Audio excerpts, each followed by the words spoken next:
Hey, what's up everybody? It's Preston with PG Custom Woodworks. I know it's been a while, but I'm back and ready to make some more videos for you guys.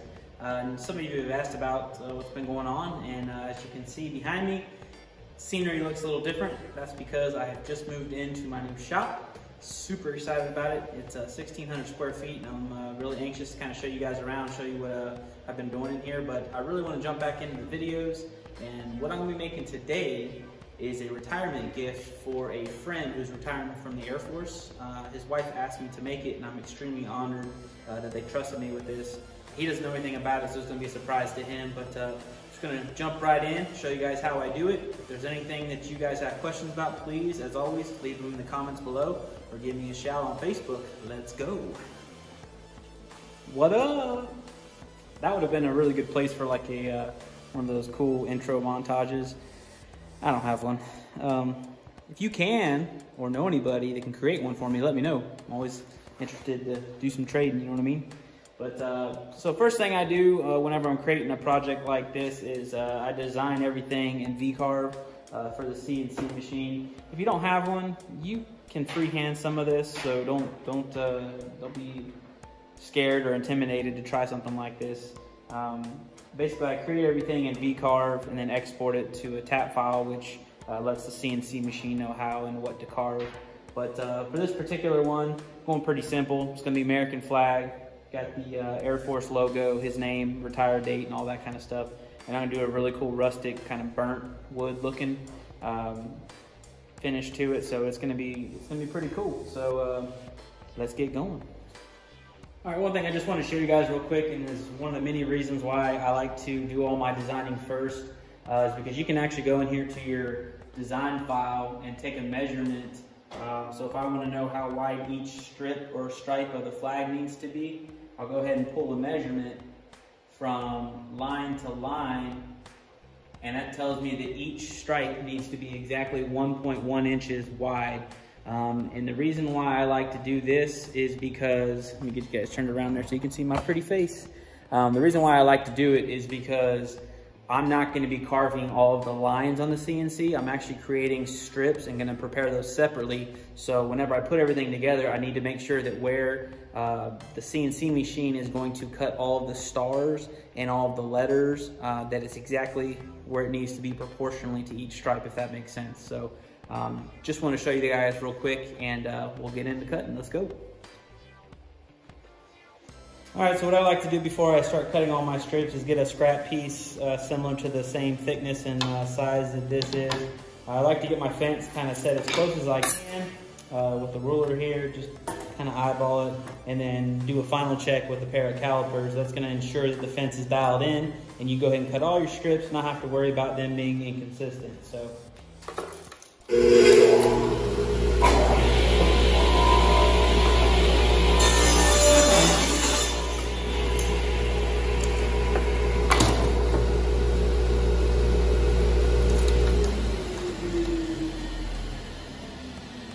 I'm right at 1.07. It's exactly where I need to be for the model. So now I'm going to go ahead and cut all my strips, and let's go.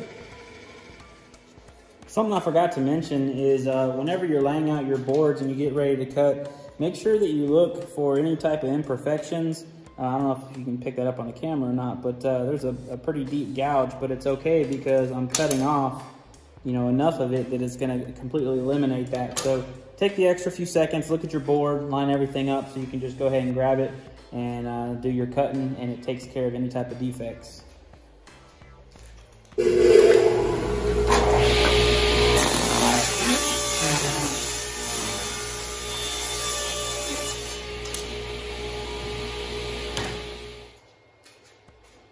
All right, so for this next part, basically we got to cut all the strips that we just ripped down to our proper width. Now we need to cut them to our proper length. I'm going to use my table saw sled. You can use a miter saw, there's nothing wrong with that. I just particularly like this table saw sled a little better for these repeatable cuts. Fortunately, my sled is exactly 24 inches to the end, to the inside of the blade, and that's what I need these cut down to. So sometimes you have to use your fence and use it as a stop block to gauge how far over to put these. Some of the more fancier table saw sleds have the tracks built in, kind of low key here. So Anyway, so I'm gonna go ahead and rip these down to proper length, and then we'll get them ready for glue up. But don't forget, safety is sexy. So let's go ahead and get these cut down.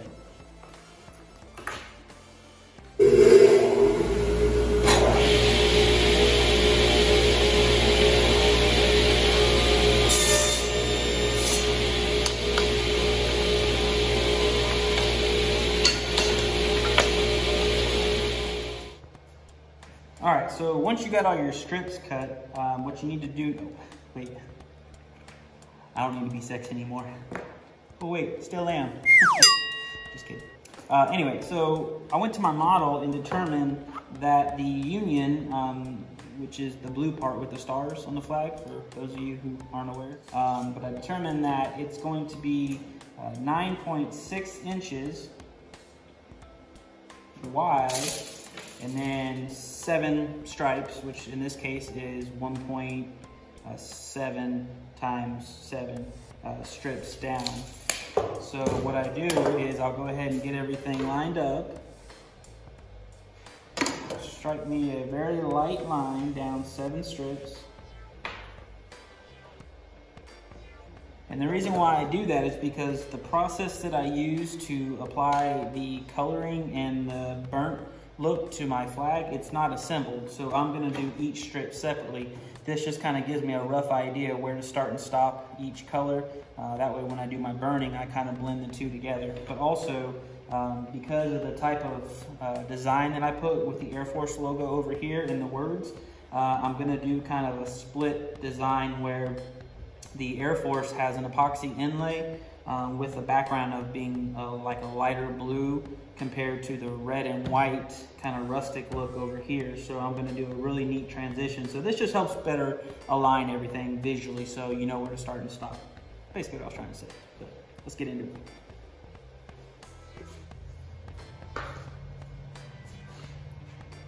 All right, so I'm getting ready to apply the different colors, and what I want to do is I want to go ahead and just freehand the little blend. You're probably asking yourself, Preston, what are those blue dots everywhere?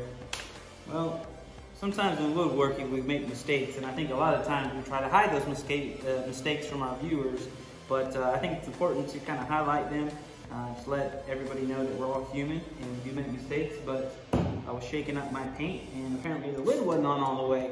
But Lady Luck was looking out for me, because everything that the blue got on is actually on the side that's going to be blue anyway. So I'm not sure how that happened, but it worked out. So basically what I do is get your paint here, and don't judge me, okay? We all have our different techniques. So what I do is I dab a little bit on here. And I'll go ahead and remember where we're falling out, different colors. So I'll go ahead and I'll just kind of lightly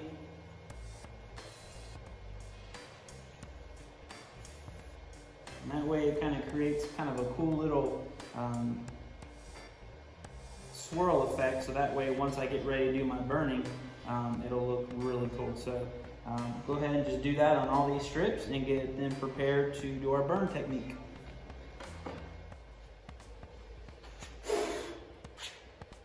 All right, and this project's a wrap. What do you think? Isn't she pretty? Just kidding. We're gonna let this set up for just a few minutes, let the paint dry again. It's a very thin coat, and I don't know if you can see or not, but you can still see the grain, and when you go to burn it, that's really gonna pop. So it's gonna make this look really cool. So like I said, we'll give this a little bit of time to kind of dry, and then we'll get to burning. All right, so the next step in this process is go ahead and do our burning. This is really where each of your individual preferences kind of comes out. So some people like to burn a little heavier, some people like to burn a little lighter. You got to find what works for you and the overall look of the project that you're going for. Basically, what I do is I'll just take a propane torch like this. You can get this from any big box store like Home Depot or Lowe's. And I like to do kind of a mixture. So on the union, I kind of like to hit it pretty light. Just give it a little bit of a darkening, and really you can start to see the grain kind of come through. That's about all I do. And right where the colors meet, I'll kind of hit it a little harder, just to help kind of blend the two. And kind of just lightly hit the red. And that's about all I like to do. Again, personal preference. So I'll go ahead and do this to all my pieces and check back when we're done. All right, now I've got pretty much everything where I want it as far as you know, the coloring and the burnt look to it. So now what I'm going to do is I'm going to go ahead and put this on a almost like a back panel. What that's going to do is that's going to keep all these pieces flat, so that way when I throw it on the CNC machine, we'll get a nice consistent cut. So let's go ahead and cut up a back panel. And oh, the reason why I put it on a back panel is because I usually like to frame my my flags, because I just use 1/4 inch thick stock, so it basically finishes out really well, but also, like I said, prevents it from warping or twisting or anything, doing something kind of crazy. So let's go ahead and get this back panel on. All right, so I got everything glued up, everything's tight. You know, they cliche saying that you can never have enough clamps. It's true. I wish I had more of these little spring clamps, but I ran out. So had to improvise, get some other ones, but not a big deal because everything is on there. So once this gets all dry, we'll throw it on the CNC machine. All right, got the panel loaded up in the CNC. Gonna go ahead and load the program. Go ahead and turn on the louder and let's go.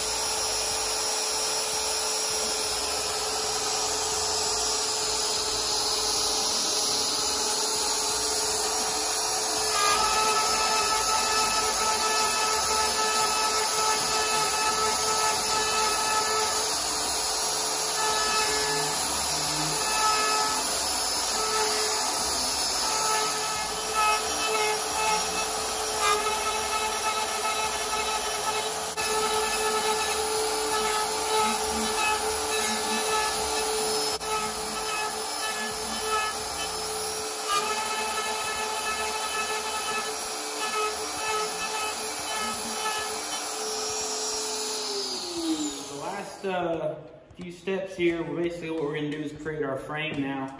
We got the panel sitting over there all ready to wrap in this frame. So what we're going to do is I've cut 4 pieces to rough length. You know, you want to go a couple inches longer on each end to give you a little bit of room. We're going to cut 45s on one end of all the boards. We're going to use the actual panel itself and go ahead and mark the other edge so we can cut that 45. Again, using the table saw sled should make it pretty consistent and pretty accurate. So we'll go ahead and cut these up. Don't forget, safety is sexy.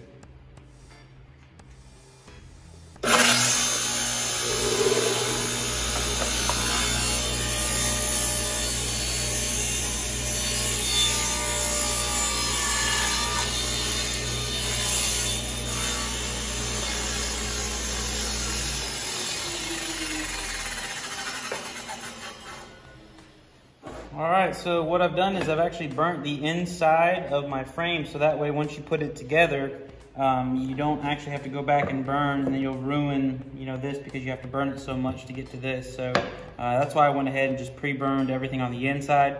Then I can go around on the outside once it's all assembled and go ahead and do the final burn on the frame. So now we just assemble it.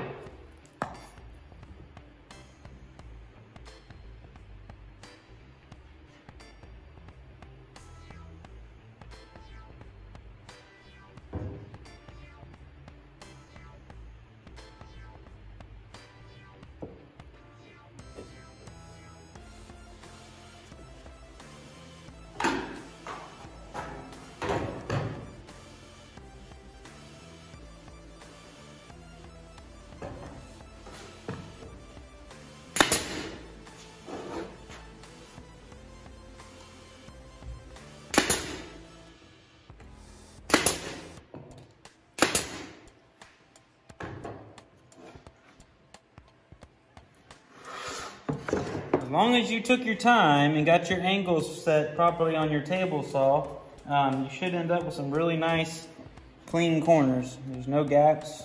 Everything lines up on the outside. So Take your time. That's the blessing for this project. Take your time. All right, so it's pretty much about 95% done. I'm gonna let everything kind of dry and set up, and then we're gonna go ahead and put a finish on it. But you might notice a little bit of a design change. I kind of felt like his name and his retire date and all that needed to be, it needed to stand out a little more, and it kind of got lost when I actually carved it into the panel. So what I did is I created little nameplates here and carved the information in those, painted them black, and obviously now it stands out a little bit more. So let me know what you guys think about the design change in the comments below, but I'm digging it. So I'm gonna let, like I said, let all this dry up and then put a finish on it, and we'll be done. And the last step is to apply the finish. Here I used a satin-based polyurethane that comes in a spray can. It gets into little nooks and crannies a little easier, so that's why I choose to use the spray can on a project like this.